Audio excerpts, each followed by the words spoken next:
আচ্ছা, কপাল বা ভাগ্য এই কথাটা কারা কারা বিশ্বাস করো বলো তো? আমি কিন্তু একদমই বিশ্বাস করি। দেখবে কপালে যেটা তোমার লেখা থাকবে সেটা তোমার সাথে হবেই, আর যেটা তোমার কপালে বা ভাগ্যে লেখা থাকবে না সেটার জন্য তুমি যতই চেষ্টা করো সেটা তোমার সাথে কোনোদিনও হবে না। যেমন দেখো না, আমাদের নতুন বাড়িতে প্লাস্টারের কাজ হচ্ছিল 2-3 মাস ধরে, আর প্লাস্টারের কাজ কমপ্লিট হয়েছে প্রায় 10-12 দিন হয়ে গেছে।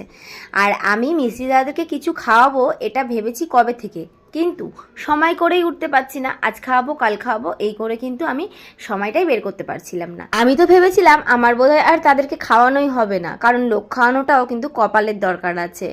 তবে যাই বলো, আমার ভাগ্যে রয়েছে, সেজন্য দেখো ফাইনালি অনেক সময় বের করে আমি আজকের দিনটা ফাঁকা করতে পেরেছি তাদেরকে খাওয়ানোর জন্য।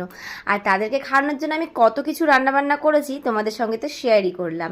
চলো তাও একবার বলে দিই। করেছি ফ্রাইড রাইস, চিকেন কষা, চাটনি, স্যালাড, পাঁপড়, আর তার সাথে আছে রসগোল্লা।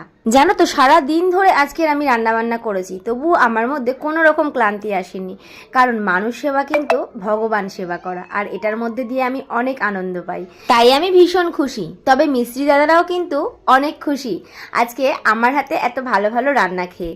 তারা কিন্তু অনেক প্রশংসা করছিল। যে যাই বলুক, আমি যে এত ভালো রান্না করতে পারবো আমি কিন্তু কখনো ভাবিনি। তবে আজকে আমি প্রশংসা পেয়ে অনেক খুশি। তোমরা কতটা খুশি কমেন্টে অবশ্যই জানিও।